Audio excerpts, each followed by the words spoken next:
அது ஆட்சி யார் அமைப்பாங்கிறது முதல் மேல இருக்கிற பூனை மாதிரி கொதிச்சாதான் தெரியும். தானே கொதிதான் தானே கொதிதான். ஏழை பிள்ளைங்களுக்கு லேப்டாப் பண்ணி பாட்டிட்டாங்க. காலேஜ் பணமா கொடுக்கறது இல்ல. திமுக தான் ஜெயிக்கும்ன்றது உறுதியா சொல்றோம், ஆணித்தரமா சொல்றோம். தமிழ்நாட்டுல ஆட்சி மாறணும் சார். நம்ம இருக்கிறதும் சரியில்ல, போன ஆட்சி எந்ததும் சரியில்ல. அந்த விஜய் வந்தாருன்னா கொஞ்சம் நல்லா இருக்கும். எடப்பாடி ஜெயிப்பார். கவுன்சிலரும் கண்டுக்கிறது கிடையாது, எம்எல்ஏவும் கண்டுக்கிறது, எம்பி இந்த பக்கம் வரதே கிடையாது. எங்க தொகுதியில அதிமுக தான் ஜெயிக்கும். எடப்பாடி தான் முதலமைச்சரா வருவார். விஜய் ஒரு சினிமாவில ஒரு நட்சத்திரம், அவ்வளவுதான். அவருக்கு அரசியலுக்கு சம்பந்தம் கிடையாது. எங்க தொகுதியில பார்க்க போனா விஜய் தான் சொல்றாங்க. சீமான் வேற தனியா நிக்கிறாரு, ரொம்ப வலுவா நிக்கிறாரு இந்த தடவை.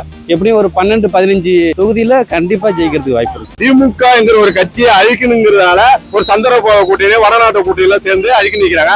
அது ஒருபோதும் தமிழ்நாட்டுல நடக்காது. எடப்பாடியும் விஜயும் கூட்டு சேர்ந்தா அது ஒரு மாதிரியே இருக்கும். மத்தாதுக்கு போத பொருட்கள் தொலைக்கணும். அதை சிகரெட்டை கொட்டி என்பது ஒரு மாவை வச்சு குடிக்கிறாங்களா, அதையும் ஒழிக்கணும். கல்வி நிறுவனங்கள், அரசு அலுவலகங்கள் அனைத்தும் கட்டிடங்களாகவே இருக்கின்றன. நபர்களை நியமிக்க வேண்டிய நிலைமை அரசுக்கு இருக்கிறது. விஜய் வரணும்னு பாக்குறோம், எது வரணும் தெரியல. ஐயோ எனக்கு தெரியும், இந்த பாட்டி வராங்க, அவங்களுக்கு கேளுங்க.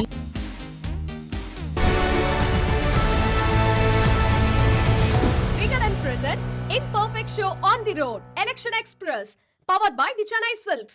ரம்ஜானுக்கென்றே பிரத்யேக கலெக்ஷன்கள். ஆசியாவின் மிகப்பெரிய ஜவுளி சாம்ராஜ்யம் the Chennai Silks. Imperfect show on road election express 2026 powered by the Chennai Silks. தேர்தல் கள நிலவரத்தை தேடி இந்த பயணத்தில் இன்றைக்கி நம்ம மயிலாடுதுறை மாவட்டத்துக்கு வந்திருக்கோம். மயிலாடுதுறை மாவட்டத்தை பொறுத்தவரை 3 சட்டமன்ற தொகுதிகள் இருக்கின்றன. மயிலாடுதுறை, சீர்காழி, பூம்புகார், இப்படி 3 சட்டமன்ற தொகுதிகள் இருக்கின்றன. இந்த 3 சட்டமன்ற தொகுதிகளில் 2 சட்டமன்ற தொகுதிகள், அதாவது பூம்புகாரும் சீர்காழியும் திமுக வசம் இருக்கின்ற. மயிலாடுதுறை சட்டமன்ற தொகுதி திமுக கூட்டணியான காங்கிரஸ் வசம் இருக்கு. இந்த 3 தொகுதிகளிலுமே கடந்த முறை, அதாவது 2021ஆம் ஆண்டு அதிமுக தான் வெற்றி பெற்றிருந்தாங்க. இப்போதைய சூழலில் 2026ல் மயிலாடுதுறை மாவட்டத்து மக்கள் யாரை ஆதரிக்கிறாங்க, அவங்க தொகுதிகளில் என்ன நிலைமை இருக்குது அப்படிங்கிறத தான் பார்க்க போகிறோம். அதுக்கு முன்னாடி ஒவ்வொரு தொகுதிகளிலையும் எவ்வளோ வாக்காளர்கள் இருக்காங்க அப்படிங்கிறத பார்த்துடலாம். மயிலாடுதுறை சட்டமன்ற தொகுதியை பொறுத்தவரை பார்த்தோம்னா மொத்த வாக்காளர்கள் 2,37,168 பேர் இருக்காங்க. ஆண் வாக்காளர்கள் 1,14,613 பேர் இருக்காங்க. பெண் வாக்காளர்கள் 1,17,979 பேர் இருக்காங்க. இதில் 3ஆம் பாலினத்தவர் பார்த்தோம்னா 26 பேர் இருக்காங்க. இதான் மயிலாடுதுறை சட்டமன்ற தொகுதியோட வாக்காளர்களோட எண்ணிக்கை. பூம்புகார் பார்த்தோம்னா 2,57,129. இதில் ஆண் வாக்காளர்கள் அப்படின்னு பார்த்தோம்னா 1,27,071 பேர் இருக்காங்க. பெண் வாக்காளர்கள் அப்படின்னு பார்த்தோம்னா 1,30,050 வாக்காளர்கள் இருக்காங்க. 3ஆம் பாலினத்தவர் அப்படின்னு பார்த்தோம்னா 8 பேர் இருக்காங்க. சீர்காழி சட்டமன்ற தொகுதி அப்படின்னு பார்த்தோன்னா அது ஒரு தனித்தொகுதியாக இருக்குது. மொத்த வாக்காளர்கள் 2,39,469 பேர் இருக்காங்க. இதில் ஆண் வாக்காளர்கள் 1,18,808 பேர், பெண் வாக்காளர்கள் 1,20,647 பேர், 3ஆம் பாலினத்தவர் 13 பேர். இந்த தொகுதி மக்கள் என்ன சொல்கிறாங்க, மயிலாடுதுறை மாவட்ட மக்கள் யாரை ஆதரிக்கிறாங்க, இங்கே உள்ள முக்கியமான பிரச்சனைகள் என்ன, 2026 தேர்தலில் மயிலாடுதுறை யாருக்கு ஆதரவாக இருக்குது, பாருங்கள் பார்க்கலாம். இந்த தொகுதியில் யாருக்கு இப்போ செல்வாக்கு அதிகமாக இருக்குது, எந்த கட்சிக்கு ஜெயிக்கும்னு நினைக்கிறீங்க? டிஎம்கே தான் ஜெயிக்கும். ஜெயிக்கிறதுனா டிஎம்கே தான் வாய்ப்பு இருக்கு. எங்க தொகுதியில எந்த பிரச்சனையும் இல்லை. திமுக ஆட்சி நல்லா தான் சேவை செஞ்சு, திமுக தான் ஜெயிக்கும்ன்றது உறுதியா சொல்றோம், ஆணித்தரமா சொல்றோம். எங்களுக்கு நான் கட்சிக்காரங்க திரும்ப எங்க கட்சி வரணும் இருப்போம். திமுக வரணும். அது ஆட்சி யார் அமைப்பாங்கிறது முதல் மேல இருக்கிற பூனை மாதிரி கொதிச்சாதான் தெரியும். தானே கொதிதான் தானே கொதிதான். கணிக்க முடியல. இருக்கு, அப்படிதான் இருக்கு. தமிழ்நாட்டுல ஆட்சி மாறணும் சார். ஒரே கட்சி இருந்ததுன்னா அது சரி வராது. இந்த இடம் ஏடிஎம்கே அலையன்ஸா இந்த இடம் வரணும்னு சொல்லணும், நான் எதிர்பார்க்கிறோம். நம்ம இருக்கிறதும் சரியில்ல, போன ஆட்சி எந்ததும் சரியில்ல. அந்த விஜய் வந்தாருன்னா கொஞ்சம் நல்லா இருக்கும். இப்ப என் வீட்டுல எல்லாம் என் பொண்ணு பசங்க எல்லாம் பாத்தீங்கன்னா இந்த விஜய்க்கு தான் போடுறாங்க. அப்படி பார்த்தா எல்லா வீட்லயும் போடுவாங்கன்னு நினைக்கிறேன். போட்டா விஜய் வந்தா நல்லது. விஜய் வரணும்னு பாக்குறோம், எது வரணும் தெரியல. நாங்க பார்க்கறது விஜய் தான். எடப்பாடி ஜெயிப்பாரு. எடப்பாடியார். டிவிக்கே புதுசா வந்திருக்காங்க, விஜய் அவர்கள் வந்திருக்காரு. அவருடைய வரவேற்பு எந்த அளவுக்கு? யார் வந்தாலுமே ஒரு மக்களுக்கு பிடிக்கிற மாதிரி ஒருத்தவங்கன்னா எடப்பாடி தான் வருவாங்கன்னு ஒரு நம்பிக்கை. திமுக தான் ஆட்சி அமைக்கும், திமுக தான். இந்த தொகுதியில ஏகப்பட்ட பாதாள சாக்கடமும் பிரச்சனையா தான் இருக்கு. அதை கவுன்சிலரும் கண்டுக்கிறது கிடையாது, எம்எல்ஏவும் கண்டுக்கிறது, எம்பி இந்த பக்கம் வரதே கிடையாது. திமுக ஆட்சி அமைக்கும், அதிமுக 2வது வரும். என்னுடைய கணிப்பு, அவர் இப்பதான் அரசியலுக்குள்ளே நுழையிறாரு. அதனால அவர் வர்றதுக்கான வேலை கிடையாது. அவரை எல்லாரும் வருவாங்க 2வது இடத்துன்னு சொல்லுவாங்க. அதுக்கான வேலையே விஜய்க்கு கிடையவே கிடையாது. விஜய் ஒரு சினிமாவில ஒரு நட்சத்திரம், அவ்வளவுதான். அவருக்கு அரசியலுக்கு சம்பந்தம் கிடையாது. ஈக்குவலா தான் இருக்கு, 2 கட்சியுமே ஈக்குவலா தான் இருக்கு. அதிமுக ஈக்குவலா தான் இருக்கு. எங்க தொகுதியில திமுக தான். தமிழ்நாடுல யார் ஜெயிப்பா, யார் முதல்வரா வரணும்னு நினைக்கிறீங்க? ஸ்டாலின் தான். எங்க தொகுதியிலயா? எங்க தொகுதியில திமுக தான் ஜெயிக்கும். திமுக தான் ஜெயிக்கும். திமுக தான். புதுசா விஜய் வந்திருக்காரு, அதற்கான எந்த அளவு வாய்ப்பு இருக்கு? அதனால அதுக்கு வாய்ப்பு இல்லைண்ணா, திமுக தான் ஜெயிக்கும்.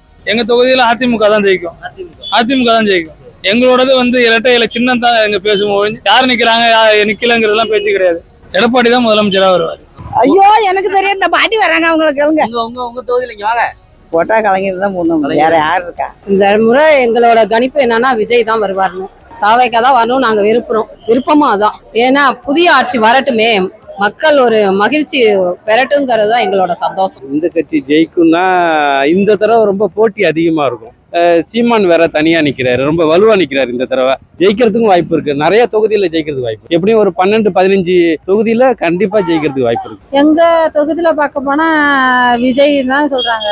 ஸ்டாலின் வந்து வந்தாலும் செய்யறாரு, இருந்தாலும் வந்து நிறைய அதெல்லாம் சொல்லக்கூடாது. நிறைய வந்து படிப்பு சம்பந்தமா தரம்னுட்டு அந்த பிரச்சனை எல்லாம் நிறைய பண்ணிட்டாங்க. ஏழை பிள்ளைங்களுக்கு லேப்டாப் நிப்பாட்டிட்டாங்க, ஸ்காலர்ஷிப் பணமும் கொடுக்கறது இல்ல.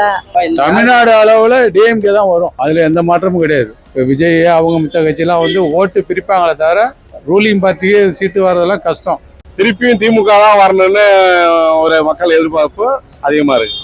அவங்க தான் வருவாங்க எதிர்பார்ப்பு. மத அரசியல் இல்லாம சாதி அரசியல் இல்லாம மக்களுக்கான அரசியல் நடந்துகிட்டு இருக்கிறதுனால மக்கள் அதான் விரும்புறாங்க. திமுகங்கிற ஒரு கட்சியை அழிக்கணுங்கிறதுனால ஒரு சந்தர்ப்ப கூட்டணி வடநாட்டு கூட்டணியில சேர்ந்து அழிக்க நிற்கிறாங்க.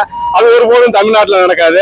இது பெரியார் மண், அண்ணா பக்குவப்படுத்திய மண், இது சமூக நீதிக்கான மண். அடுத்தது திமுக தான் கூட்டணி தான் எதிர்பார்க்கிறாங்க மக்கள். ஒரு வரையான கூட்டணி அதுதான் ஜெயிக்கும். உங்க தொகுதியில இந்த முறை எந்த கட்சி ஜெயிக்கும் நீங்க நினைக்கிறீங்க? டிகே தானே இந்த முறை ஜெயிக்கிறது. மேக்சிமம் திமுக தான் வரதுக்கு வாய்ப்பு இருக்கு. எடப்பாடியும் விஜயும் கூட்டு சேர்ந்தா அது ஒரு மாதிரி இருக்கும். பாரதிய ஜனதாவும் ஏடிஎம் சேர்ந்தா அது ஒரு மாதிரி இருக்கும். டிஎம்கே கூட்டணி வலுவா இருக்கு. குளத்துலயும் தண்ணி இல்ல, தண்ணிக்கு ரொம்ப கஷ்டமா இருக்கு. அதுக்கு போத பொருட்கள் தொலைக்கணும். அதை சிகரெட்டை கொட்டி ஒரு மாவை வச்சு குடிக்கிறாங்களா, அதையும் ஒழிக்கணும். புயலையும் ஒழிக்கணும். மக்கள் அப்பதான் பொம்பளையும் நிம்மதியா இருக்கலாம். திராவிட முன்னேற்ற கழகம் வாய்ப்பு இருக்கு. முதலமைச்சர் செஞ்ச சேவையெல்லாம் ஏகப்பட்ட சேவை செஞ்சிருக்காரு. எல்லாம் ஒவ்வொரு வீட்டுக்கு போய் சேர்ந்திருக்கு. 100% இப்போ உள்ள முதல்வரே 2வது முறையாக வருவதற்கு வாய்ப்பு அதிகம் இருக்கு. இந்த முறைனா அதிகமா கூட்டணி இருக்குன்னா திமுக தானே திரும்பி வரும். ஆனா இளைஞரணி சார்பா பாத்தீங்கன்னா டிவிகேவுக்கு தான் அதிக வாய்ப்பு இருக்குன்ட்டு இருக்கு. இப்ப புதுசா விஜய் வந்திருக்காரு தான், ரைட்டு தான். அவருக்கும் இளைஞர் படம்லாம் போகுதுதான். யாருமே வந்துட்டு ஓட்டுல பசங்க தான் பண்ணணும். ஓட்டுல பசங்க பண்ணணும். அங்க யாரோ மாவட்டம் அண்ணன் தான் ஒரு மாவட்டம், அவரு தலைமையில போயிருக்கானு போல. விஜய் தான் வரணும் நினைக்கிறேன். விஜய் தான். அதிமுக. ஓகே, 2026ல ஒட்டுமொத்தமா தமிழக அளவுல எந்த கட்சி ஜெயிக்கும், யார் முதலமைச்சரா வருவாங்கன்னு நினைக்கிறீங்க? எடப்பாடி தான். எடப்பாடியா தான். இந்த முறை எங்க தொகுதியில வந்து டிஎம்கே தான் வரும். இந்த முறை எங்க இதுல விஜய்க்கு இல்லைன்னா எடப்பாடி. அவ்வளவுதான். ஆமா, விஜய் இல்ல எடப்பாடி. காங்கிரஸ் முதலமைச்சரா வர்றதுக்கான வாய்ப்புகள் யாருக்கு இருக்கு? விஜய்க்கு தான் இருக்கு. விஜய்க்கு. ஆமா, இந்த ட்ரிப். இந்த நகரத்துக்கு தேவைப்படுகிற வளர்ச்சி என்பது இந்த நகரத்தை பொறுத்தவரையிலும் ஒரு சுற்றுச்சாலை வேண்டும். மற்றபடி இந்த ஊரை பொறுத்தவரையிலும் ஒரு மருத்துவக் கல்லூரி, ஒரு சட்டக் கல்லூரி, இவற்றுக்கெல்லாம் மேலாக ஒரு வேளாண் கல்லூரி வேண்டும். ஏன் வேளாண் கல்லூரி என்றால், ஒருங்கிணைந்த தஞ்சை மாவட்டத்தில் வேளாண்மையை மட்டுமே தொழிலாக கொண்டிருக்கிற இந்த நகரங்களில் வேளாண்மையை குறித்த கல்லூரி இல்லாமல் இருக்கிறது. அது வந்தால் மயிலாடுதுறை சிறப்பாக இருக்கும் என்று கருதுகிறேன். அதே போலவே மருத்துவமனைகள், கல்வி நிறுவனங்கள், அரசு அலுவலகங்கள் அனைத்தும் கட்டிடங்களாகவே இருக்கின்றன. அப்போ மருத்துவர்களை நியமிக்க வேண்டிய, மருத்துவ உபகரணங்களை இயக்க வேண்டிய நபர்களை நியமிக்க வேண்டிய நிலைமை அரசுக்கு இருக்கிறது. இப்படி இன்டேக்கிங்கை நோக்கி நகருகிற பொழுதுதான் அறிவு சார்ந்த ஒரு வளர்ச்சியை இந்த நகரம் அடையும். பாதாள சாக்கடை என்பதுதான் மயிலாடுதுறை நகரத்தினுடைய மிகப்பெரிய தலைவலியாக இருக்கிறது. இதை சீர் செய்ய வேண்டிய கடமை அரசுக்கு இருக்கிறது.